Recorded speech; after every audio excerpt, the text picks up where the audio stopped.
ahli sama wa ahlu baiti amanun li ahlil ard. Bintang-bintang merupakan penjaga bagi para penduduk langit dan ahlu bait merupakan penjaga bagi para penduduk bumi.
Lailatul Qadar Ibnul Hasan Al-Anwar Ibni Zaid Al-Ablaj Ibnul Hasan Ibni Ali Ibni Abi Thalib radhiyallahu anhu.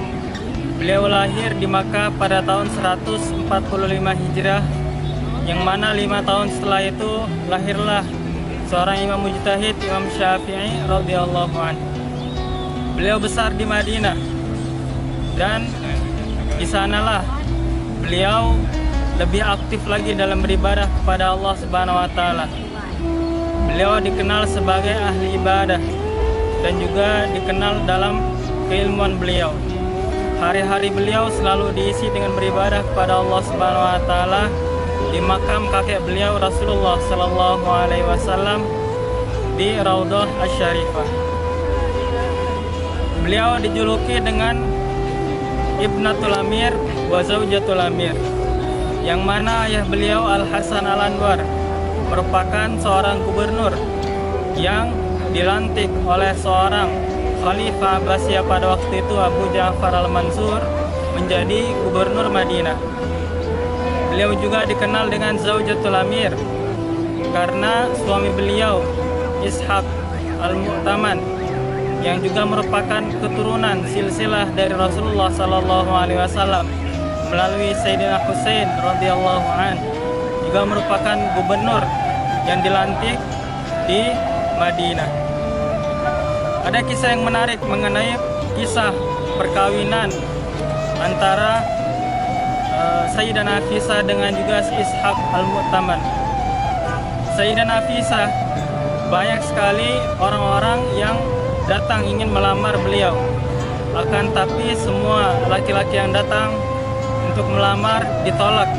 Salah satunya yaitu Ishaq Al-Mu'taman. Pada awalnya beliau juga ditolak oleh ayah beliau Hasan Al-Anwar, dikarenakan ayah beliau melihat tidak ada seorang pun yang sekufu dengan Sayyidah Nafisah dalam hal ibadah dan juga keilmuan. Akhirnya Ishaq Al-Mu'taman pun mengadu kepada Rasulullah Sallallahu Alaihi Wasallam, wahai Rasulullah, aku ingin menikahi Sayyidah An-Nafisah, akan tapi orang tuanya menolakku, maka tolong berikanlah kepadaku petunjuk. Setelah itu pun Rasulullah datang kepada mimpi ayahnya Al-Hasan Al-Anwar untuk menikahkan Sayyidah Nafisah dengan Ishaq Al-Mu'taman. Sehingga disinilah kita dapat melihat bahwasanya ini merupakan salah satu karamah dari Sayyidah An-Nafisah, yang mana pernikahan beliau merupakan perintah langsung dari Rasulullah Sallallahu Alaihi Wasallam.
Karena sekarang masih dalam musim pandemi, masjid tidak dibuka kecuali 15 menit sebelum azan.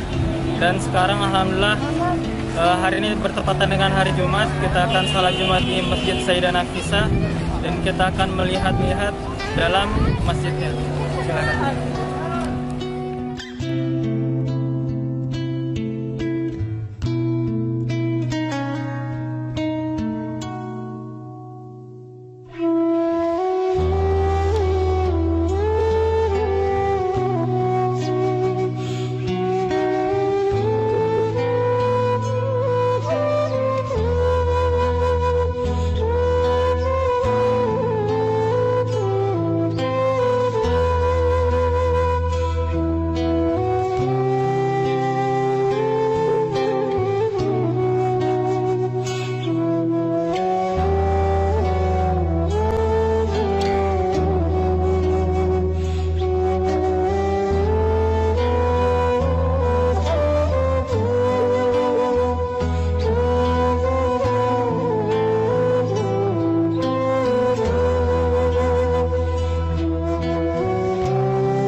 apa yang terjadi teman-teman sekalian, pada akhirnya terjadilah sebuah perselisihan antara Imam Hasan Al-Anwar, ayah dari Sayyidah Nafisah, dengan Khalifah Abbasiyah pada waktu itu, yaitu Abu Ja'far Al-Mansur. Yang mana hal tersebut membuat dicopotnya Hasan Al-Anwar dari jabatannya sebagai gubernur di Madinah. Hal ini disebabkan karena adanya fitnah yang terjadi di antara bawahan dari sang khalifah yang menghasut agar Imam Hasan Al-Anwar dicabut dari jabatannya dikarenakan kecintaan ahlu Madinah kepada Hasan Al-Anwar, dan juga karena beliau merupakan ahlu bait, sehingga ditakutkan nanti akan ada gerakan yang akan menggeser posisi beliau sebagai seorang khalifah. Akhirnya pada tahun 193 Hijrah, Imam Hasan Al-Anwar bersama para keluarganya termasuk Sayyidah Nafisah dan beberapa saudaranya pun pergi tinggal ke Mesir, dan 5 tahun kemudian datanglah Imam Syafi'i ke Mesir, yaitu pada tahun 198 Hijriah. Imam Syafi'i yang mendengar kedatangan Imam Sayyidah Nafisah datang ke Mesir untuk bertalaki, bermulazamah kepada beliau, menuntut ilmu kepada beliau. Imam Syafi'i yang dijuluki sebagai mujtahid Imam Arba'ah pun menuntut ilmu kepada Sayyidah Nafisah, sehingga Sayyidah Nafisah pun diberikan julukan Nafisatul Ilm. Nafis yaitu sesuatu yang tidak ada duanya, sesuatu yang amat sangat berharga. Hal ini disebabkan karena Sayyidah Nafisah merupakan seorang yang sangat luas di bidang keilmuan dan juga sangat zuhud di bidang peribadatan. Imam Syafi'i merupakan salah satu pengajar di Masjid Amr bin As. Masjid Amr bin As merupakan masjid pertama yang dibangun di Afrika, yang mana dibangun oleh gubernur Mesir pada waktu itu, yaitu Amr bin As, pada masa kekhalifahan Umar bin Khattab. Imam Syafi'i yang selalu ketika ingin pergi pada pagi harinya untuk mengajar di sana, dan juga ketika pada petang harinya untuk pulang, selalu menyempatkan untuk datang ke rumah Sayyidah Nafisah radhiyallahu anha.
Tatkala sampai ke Mesir, beliau sering terkena berbagai macam penyakit, dan beliau pun selalu datang kepada Sayyidah Nafisah agar berdoa kepada Allah Subhanahu wa taala diberikan kesembuhannya. Sehingga pada suatu hari tatkala beliau meminta doa kepada Sayyidah Nafisah, Sayyidina Nafisah berdoa, matta'akallahu ila wajhil karim, yang mana hal ini menandakan bahwasanya ajal Imam Syafi'i sudah semakin dekat. Imam Syafi'i pun wafat pada tahun 205 Hijrah, yang mana Sayyidina Nafisah yang langsung menyolati jenazah beliau. Beliau pun berdoa, rahimallahu asy-Syafi'i faqad yuhsinul wudu. Semoga Allah Subhanahu wa taala merahmati Imam Syafi'i karena beliau sesungguhnya telah membaguskan wudunya. Para salafus saleh pun menawilkan doa tersebut, yang mana Imam Syafi'i telah membaguskan kehidupannya di muka bumi ini, sehingga dengan izin Allah Subhanahu wa taala Allah mewafatkan beliau dalam keadaan husnul khatimah.